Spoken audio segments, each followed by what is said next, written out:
Locked On Bama, your daily podcast on the Alabama Crimson Tide. Part of the Locked On Podcast Network, your team every day.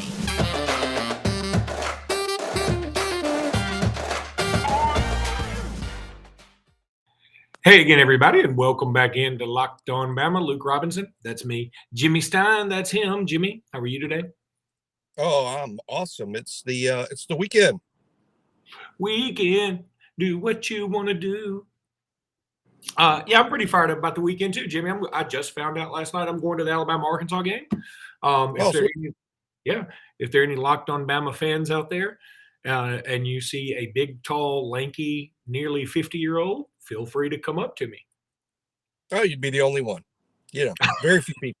Very few people attend. If you see a tall, upper middle class, nearly 50-year-old white guy, that's me. Are you one of those people that sit in the first row and never cheer? And never uncross anything? All right. I mean, like literally everything remains crossed the whole game. We really need a good crowd supportive game for this. I mean, you guys, I'm not going to make a fool of myself, but I'm not wearing a hard hat because I'm almost 50. That's a student thing. I'm not wearing the Minion shirts that they had on, which I thought was kind of good. I'm gonna have an Alabama polo. I'm gonna have some decent faux designer jeans on, and I'm going to stand up when we hit a three. I'm going to throw my hands up when we hit a three. I'm going to do this when probably Teddy Valentine, who is refs just about, or Doug Shows or whatever the hell his name is, refs one of our games and screws it up because they always do. I'm going to do that. And you should too. You don't have to get nuts. You don't have to go Bruce Pearl and take your shirt off. Just cheer. Just cheer. Cheer when we do well, boo when they do well. Or the refs. I rarely watch the games with my shirt on. Whether you're at the game or not. Especially not.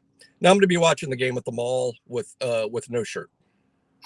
Did you say at the mall? Yeah, I was just picking out a random public place to watch a game. I don't know that you can watch a game at the mall. I am literally going to watch the game at my house. So I was at the game last Saturday, and we lost to Kentucky. So I will watch this one at home. By the way, I have been trying to do this YouTube podcast thing at my office a little bit more. If you see this, I guess it's this shoulder. I forget the alternative, right, left, whatever thing.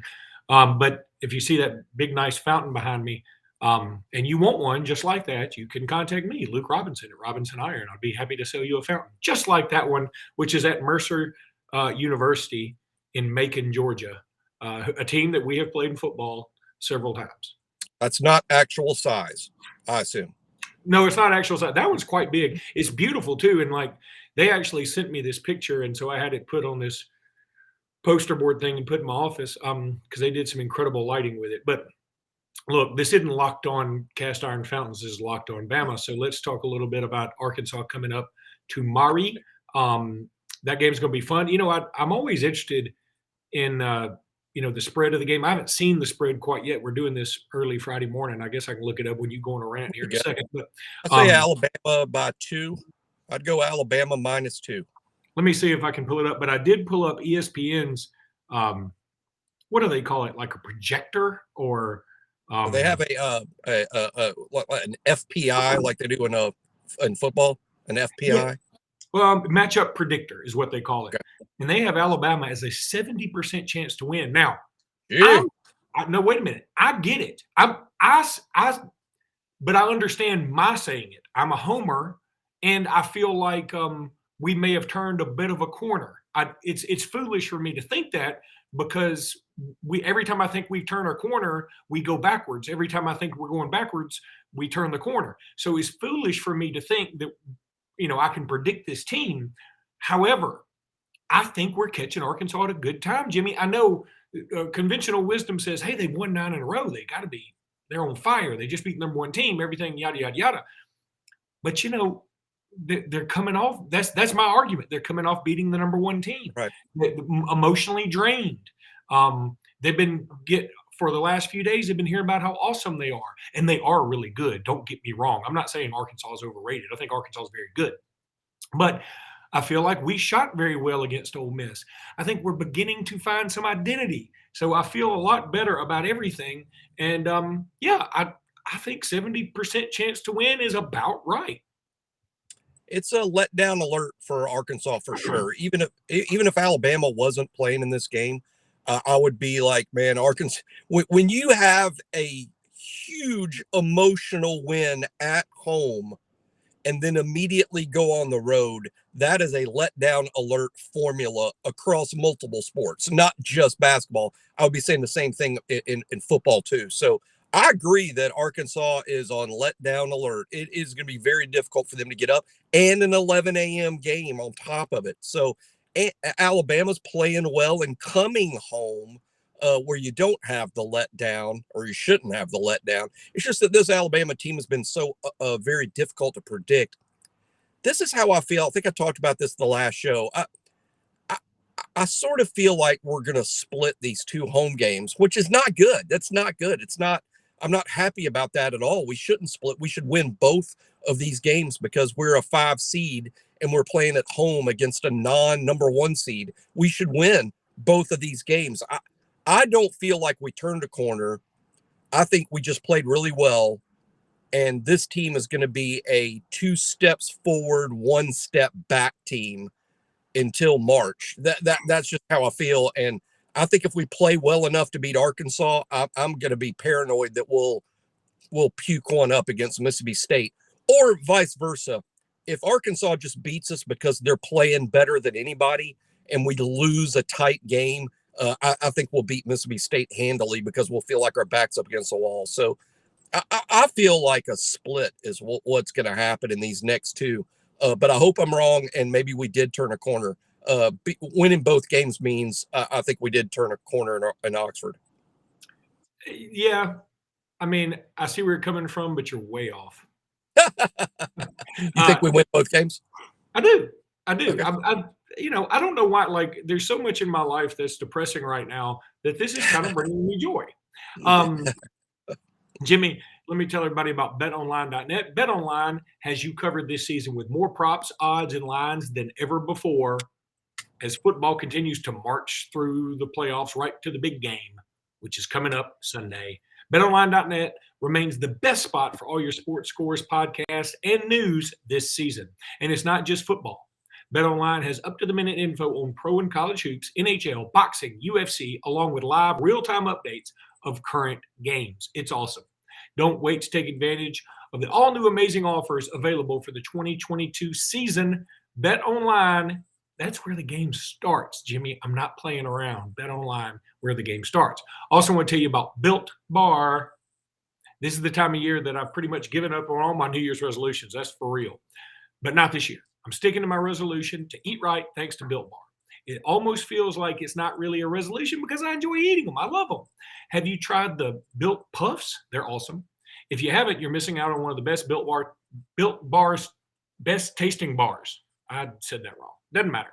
They're awesome. Puffs are the first ever protein-infused marshmallow. They're fluffy. They're marshmallowy. They're not just a protein bar. They're a treat. And they're covered in 100% real chocolate. Puffs are a fan favorite with some incredible flavors. Yummy, cinnamony churro, coconut marshmallow, banana cream pie. So good. They're all so good. I've had them. They're awesome. These are going to be your new favorites. All Built Bars are covered in 100% real chocolate. Yes, Puffs included. 100% real chocolate. Did I say 100% real chocolate? Maybe 105% chocolate. That's how much chocolate's in this. Low calorie, high protein. Replace your candy bar with these. They are better. A typical candy bar can be anywhere from 200 to 300 calories. These ain't. Go to built.com, scroll down to the macros chart. You'll be blown away. High protein, low cal, high fiber, low carb. Most Built Bars contain 130 calories, 4 grams of sugar, 4 net carbs, and 17 grams of proteins. Mint brownie, coconut, almond, all new for this month. White chocolate cookies and cream. They're all delicious. Go to built.com. You'll love it. Go to built.com. Use promo code LOCK15. Get 15% off your order. Use promo code LOCK15 for 15% off at built.com. Jimmy. Oh.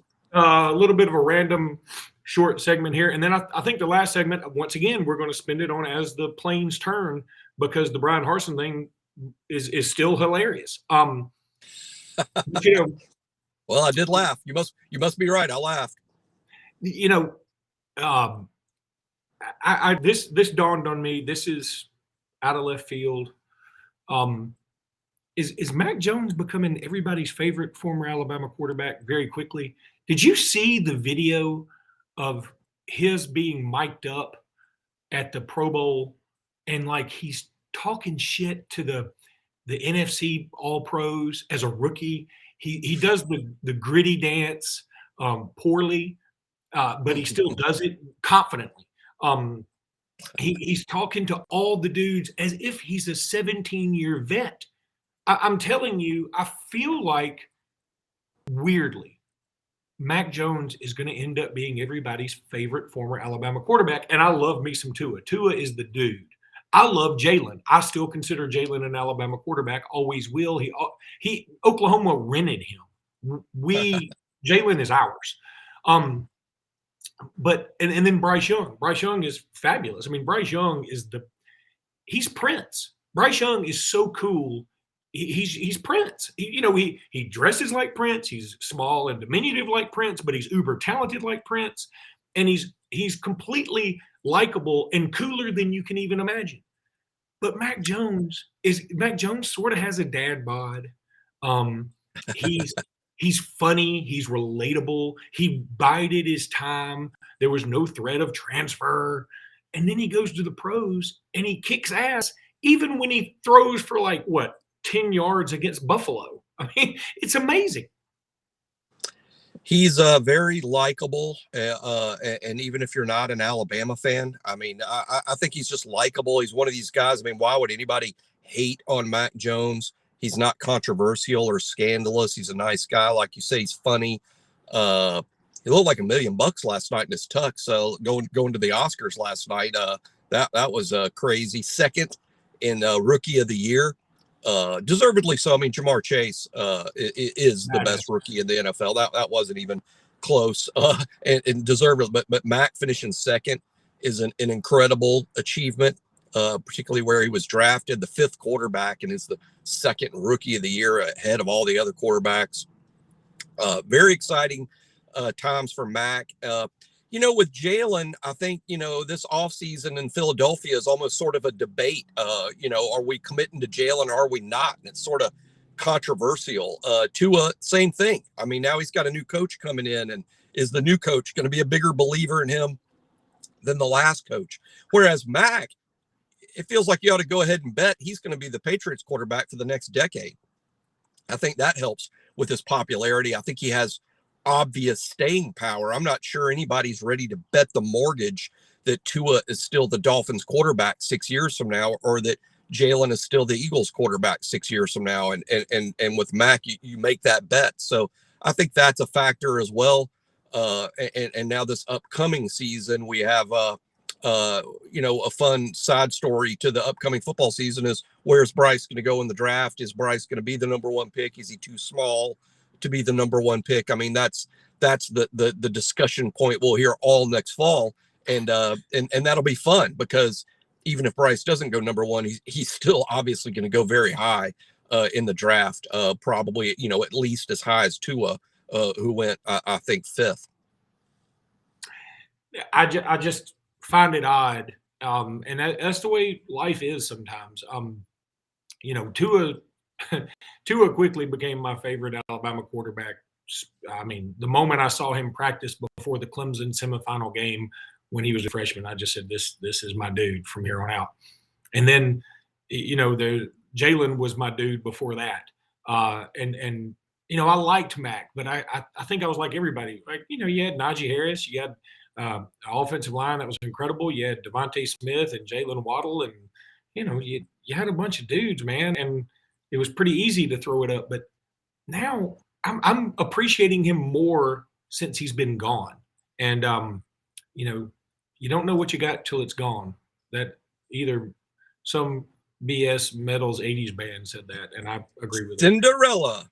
It was Cinderella? Okay. It was Cinderella. I'm more of a Cinderfella fan. You remember Cinderfella Dana Dane? I do not. I do not. You don't know Cinderfella Dana Dane? Oh my God, you got. I don't. What is that? Is that like a play or It was something? a rap. It was a Oh. Okay. It was sort of like Cinderfella Dana Dane. I think the song was just called Cinderfella, and he's Dana Dane. But he was a rapper in the '80s, and he sang with a British accent for no reason. And oh man, I might have to. I wish I could. This is why I need training on this YouTube stuff. I would interject dial it up. Cinderfella into this and let everybody hear it who doesn't know. But there's some people who are watching this who know what the hell I'm talking about. Cinderfella, and I'll tell you something. This is God's honest truth, and this is another thing I would interject. Okay, I'm an old school rap guy. Like I just obviously, I like obviously. Like Microphone Fiend is one of my favorite songs, but my favorite rap song of all time is Slick Rick's Children's Story. It's awesome. Have you ever heard it? I'm sure I have. It's not leaping to mind, but I'm sure that I have. Well, I'll text it to you in a minute. I'll also tweet it out for everybody. But Slick Rick's Children's Story is amazing. It's amazing. It's so far ahead of its time. And so what's really funny about this is every one of my children, once I learned how to download music onto my phone and play it through my car, which was probably around my second child, okay? Once I started to learn to do that, all of my children, and including up to my 5-year-old right now, I picked her up from her grandparents yesterday. As soon as she got in the car, she said, "Hey, Daddy, play Children's Story."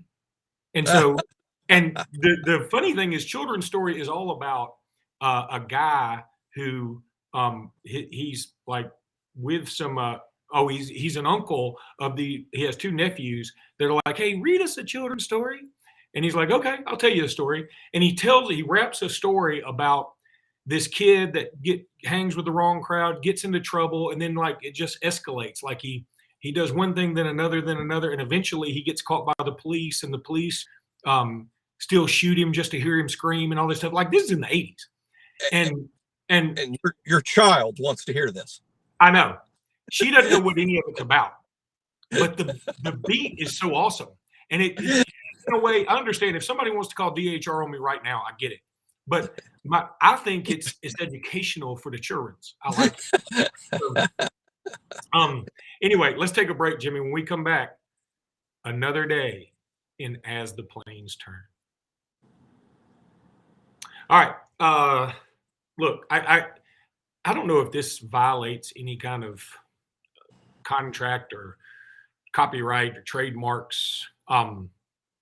But Philip Marshall posted something about the Bryan Harsin thing, and I'm not going to read it all for fear of being sued by everybody for some reason. But Philip Marshall from Auburn Undercover. He said, there are indications that the saga of Bryan Harsin and Auburn football could end Friday. There are rumblings that Harsin could be retained, perhaps with some conditions. There are also continued rumblings that he could be fired.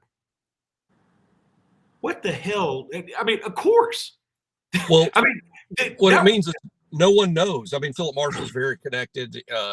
No one in the media at Auburn, I would think, is any more connected, and not even he knows. I mean, that's clear. I mean, he didn't report, "Hey, this is going to happen." All he's basically reporting is whatever's going to happen could happen today, and of course it would be a tight circle. Of course it would be very little public knowledge. I mean, I think the decision makers, whoever they might be, are smartly not talking to anyone. But gosh, it needs to end soon for Auburn because spring practice. Dates are coming out. Spring practice literally starts in a month or less than a month. And if they're going to make a new hire, let's say you fire him today, do you get the new hire done by next week? And then it's like, okay, I know that you don't even know where your office is, but practice starts in 2 to 3 weeks. They're just making a bigger mess for themselves. It's been. I mean, I legit feel bad for the Auburn fans that love that program and love that school. They don't deserve what their leadership has been abysmal throughout. I mean, abysmal. And I don't say that as an Auburn hater. I say that as like, I'd be saying the same exact thing if it was happening at Texas Tech. I mean, this is just outrageously bad. Now, what's funny about all this, a couple of things. I don't know if I've made these comments yesterday on the podcast, but I might have, and I don't care if I did. First of all, the boosters that are apparently doing the meddling, and it has become consensus that there are some highfalutin boosters that want him out, and that's where a lot of this is stemming from.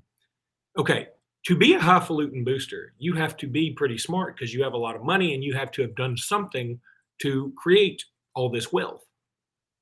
So how can you handle all this so poorly is my question, number one. Number two, the fans have just eviscerated any and all boosters, just destroyed them, just said they need to quit meddling, quit doing this, quit doing that. Meanwhile, Auburn, in its infinite wisdom, announces that some boosters have paid $20 million or plus or minus to have their names on Auburn Arena and have it renamed to Auburn Arena. So while everybody's killing the boosters, saying boosters need to quit meddling, Auburn takes a big check from some boosters to rename Auburn Arena. Does anybody see all the hypocrisy in all this? There's going to be hypocrisy. Oh, and even more hypocrisy because somebody somewhere at some point this week or last week said, we got to get rid of Harsin, who's apparently having an affair with his employee. So let's go hire Hugh Freeze. Yeah, I know. Or Lane Kiffin. Or Lane. Yeah, I mean, that is just, there's your hypocrisy. Because it's all about winning. You've pointed that out before. Look, if Jordan Battle doesn't drag Tank Bigsby out of bounds, none of this stuff this last 2 weeks has happened at all. None of this has happened. This happened because of the losses highlighted by Auburn choking away the Alabama game when they had it won. That's what this is all about. Bryan Harsin losing. It has nothing to do with anything else. And Auburn's treatment of coaches over the years, they have a hair trigger on firing coaches. Terry Bowden, undefeated, gone 2 years later. Chiswick wins the national championship, gone 2 years later. Tommy Tuberville wins 6 years in a row, beats Alabama 6 years in a row. Now we're flying to Louisville to hire somebody behind his back. This has been going on at Auburn a long time, and it feels like they've hit a new low. And hey, and it doesn't have anything to do with, if you're asking me, Jimmy, do you think Bryan Harsin's going to be a successful winning head coach at Auburn? No, I don't. No. And I didn't think that the day they hired him, and I haven't thought it any day since. But they did hire him, and they signed a contract, and they agreed to pay him. My thing is, if you're going to fire Harsin because, hey, we were wrong, he's not the right guy, this was a mistake, fine, go ahead, be Auburn and fire a guy after 1 year because you've been doing it forever, but pay the guy what he's owed. Pay him what he's owed and cut out this charade. He's owed $18 million. Fire him and pay him. And that's what I told an Auburn friend of mine yesterday. First of all, I assume you saw the video of Bryan Harsin trying to sneak out the back door. And when he snuck out the back door of the SEC coaches meeting, whatever it was, he went to the wrong car. And he realized very quickly, okay, I can't just turn around because there are a gazillion reporters behind me. And so he had to walk around the wrong car, do a figure eight to the back, the door of the right car. And what's even funnier, a friend of mine, a very nice girl, big Auburn fan. She's a reporter now in Birmingham, Lyndon Blake. And she couldn't be any nicer. Auburn grad, a whole Auburn family, just really nice girl. It's funny because she was one of the reporters there waiting on Harsin to come out. And she literally was like following behind him. And it almost felt like Harsin was trying to lead her on one of those figure eight tracks that you do at the go-kart races in Gulf Shores. It was just hilarious. And some Auburn people on Twitter were killing Lyndon, who is Auburn to the core, by the way. She's very professional. I mean, she's not going to be like, War Eagle when she's doing a broadcast. She's very professional. But she is Auburn to the core. And there's nothing wrong with that. Well, there's something wrong with it, but she's still a nice girl. But Lyndon, and people were killing her on Twitter. And I was like, what is wrong with people? I mean, she's doing this is her job. She can't just say, I can't be a reporter, because this might hurt Auburn. No, she's a reporter. That's what she has to do. So this whole thing has gotten nasty. But anyway, I talked to another friend of mine, and I said, we were talking about that situation. I said, at this point, he's an Auburn fan too. I said, at this point, why wouldn't Auburn just stroke a check for $18 million to be done with this?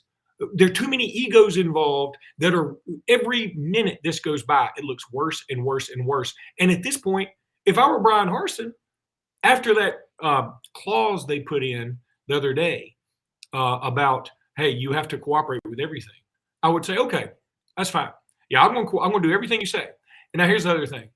18 million ain't even enough. I'm going to dig in my heels. You're going to pay me more than my buyout because, Bruce Pearl didn't cooperate at all and y'all didn't say shit. And so how about that? Now, that probably has no legal standing. You're the lawyer, you know this. But if I'm Harsin, I take such a hardline stance. I don't negotiate for a damn thing. I get by every penny, at least every penny, and help with moving out. Yeah, anybody out there that said something along the lines of, any comment that's like, oh, well, they could just all get this done. Harsin can agree to take less. Why would he do that?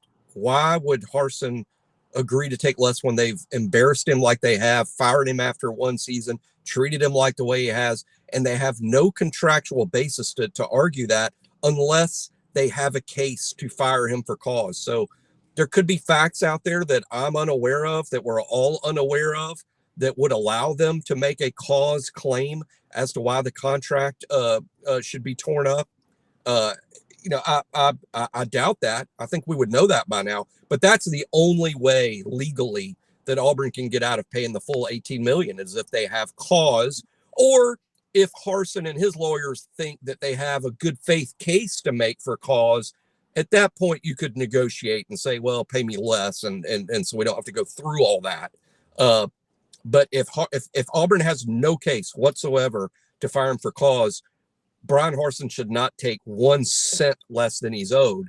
And as far as claiming more money legally, if you want to know the answer to that, you can't make a claim for more money under the terms of the contract. The contract says what the contract says. However, Auburn has engaged, or if Auburn fans or Auburn boosters have engaged perhaps in a defamatory attack against him in terms of allegations they made about a potential affair, in terms of other things that have been said about him, basically alleging abuse of players.